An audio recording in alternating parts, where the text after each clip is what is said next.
I felt very, very isolated. Coming to school, I would see other people being happy, and I would see other people enjoying their lives and socializing, and that made me really mad. I started saying stuff, like, well, they're just better than me, or for whatever reason, I'm not good enough to be happy. I'm not good enough to be like them.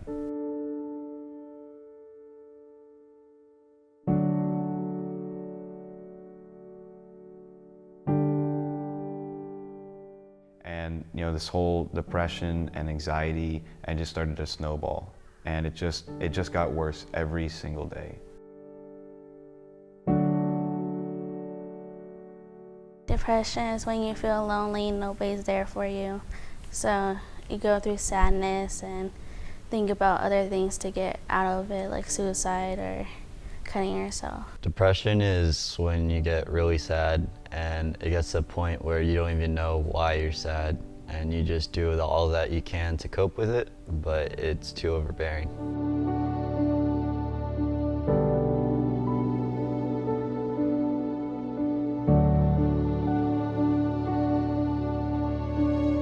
When I was younger, I didn't know much about depression. Depression to me didn't really mean anything. No one in my family, at the time that I knew of, went through depression. I just thought, it's something that adults would get, or it's just something that, you would just be sad. I didn't understand the severity of it. I didn't understand, just how terrible and awful it really is.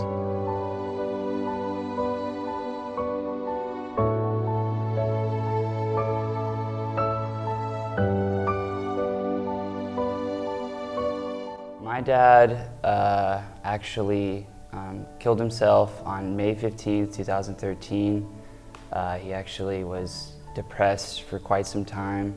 Probably the year before, he was hospitalized, and he seemed to have been better after, but he never really talked about his problems or anything. He always kept to himself. He was very quiet, and he played it off very well, meaning he would seem like he was completely fine, but on the inside he was not.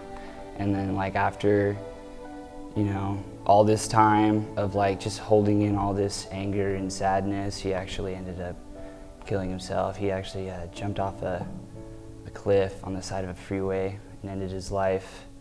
But it I don't think he knew, but it affected very many people. There were hundreds of people at his funeral, and I just feel I wish he knew how much of an impact he would have had on everybody around him that he loved. And he just couldn't see it, and it was just this anger just took over him and just killed him from the inside out. And there's not a day that goes by that I don't miss my dad. I miss him every single day. It's weird coming home from school or whatnot, or from practice, and he's not there. I love him and I miss him very much. I know that right now he's probably feeling a lot better up there.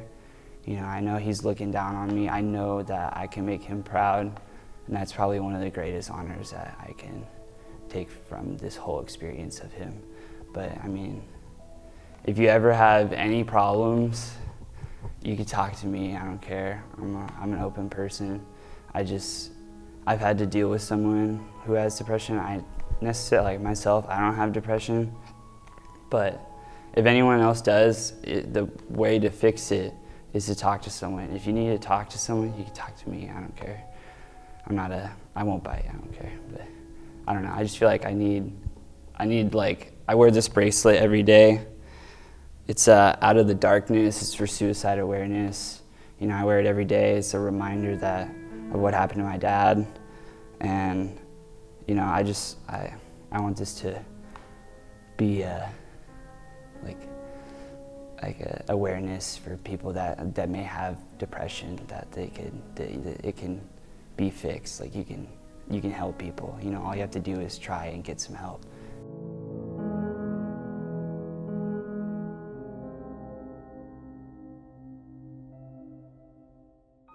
I've always kind of remembered feeling depressed growing up.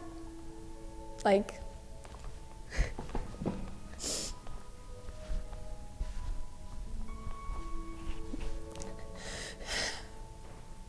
it got really bad in 8th grade when I just was sleeping every day when I got home. I started gaining a lot of weight. I was fighting with my parents, I was fighting with my friends constantly, and I just kind of felt like nothing was good anymore. And so then one night my mom found out how bad it really was. I'd been cutting myself for about a year. I started in 7th grade when things just like, that's when I really realized that like things kind of sucked. And so December 22nd, she took me to a mental hospital. I started going to an outpatient program, which was, I didn't go to school, I went to the hospital, but it was only for a school day where we worked on therapy and like coping skills and things like that. I had an anxiety attack and went back for a second time. This time was shorter, I only went for 3 or 4 days. And it's really tough because then it's like, when you're depressed, you don't want to ask for help because you already feel like such a burden on everyone. That you feel like asking for help is looking for attention, and that's like the last thing that you want. So there we just kind of learned like that it's okay to ask for help and it's okay to talk about your feelings. At the end of March, I just like impulsively didn't want to go to school, and I ditched a whole day of school. I just walked all around Dublin. I walked around Pleasanton. My parents called the cops. They didn't know where I was. They ended up finding me in Pleasanton and took me back to the hospital for another week and a half. And I think that's when I realized that like I needed to like stop acting on impulsive like needs and wants, and to just kind of like really ask for help when I'm really not feeling well. So after I came back from the hospital that time, I had more of like a revelation. I would talk to my mom when I started feeling depressed. I had to be more constant about taking my medicine every day. And so I went back to school after about a month. It's an everyday struggle, and it's not like it just goes away. It comes back, and I just have to realize like that it does get better and that it's a disease. It's not just something something else. It's like when you have cancer, you have a broken bone, like you have to take your medicine, you have to know how to take care of yourself. And I think that mental issues aren't, like, people don't know enough about them.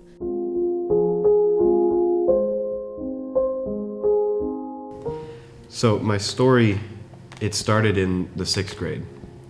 That's where, I started to realize that I'm just not a good student. I've never been a good student. And in my family, my dad, he was a great student. My grandpa, really smart guy. A couple of my uncles, they're all just really smart. And I wanted to be like them. I mean, they're my role models, especially my dad. I wanted to be just like my dad. And no matter how hard I tried, in school, it just didn't seem to matter. Why even try if I'm not gonna get what I want? So I stopped caring. I stopped trying. And that's when things really got bad. I started failing a lot of my classes. And I sort of changed just who I was. I was starting to be mean to people, just people who I didn't even know. And I feel like I owe those people an apology, because that's not who I am. And, because of, school, and then now, I'm not really sure who I was or, who I wanted to be, that's when the depression really kicked in. I started to get really down on myself every day. And last year, it got to the point where I tried to commit suicide twice. And I wrote 2 suicide letters, one to my friends and the second one to my family. I never thought I would reach that point, but I did. You know, and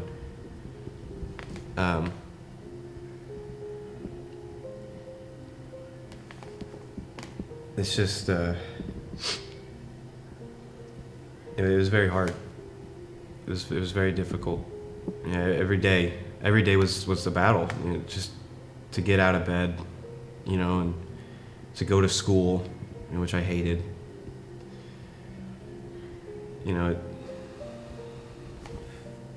it just, you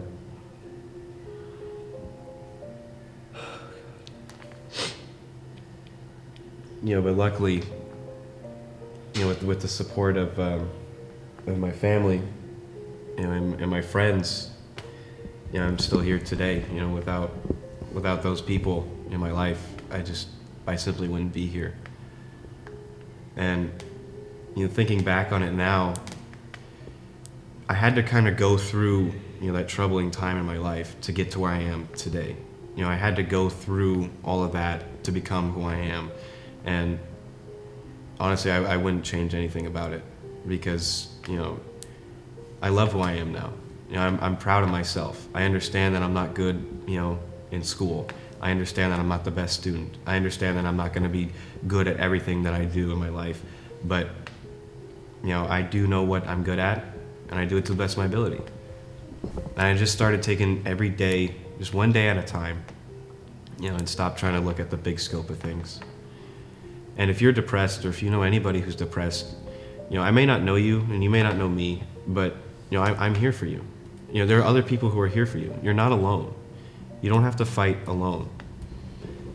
I would, you know, try to get professional help immediately, but, you know, just turn to a friend or a family member. You know, please don't try to do something like this on your own. I got a tattoo. So last year, I was admitted to a hospital, and I got a tattoo of the release date. Because that day, you know, for me, was it's just kind of a new beginning.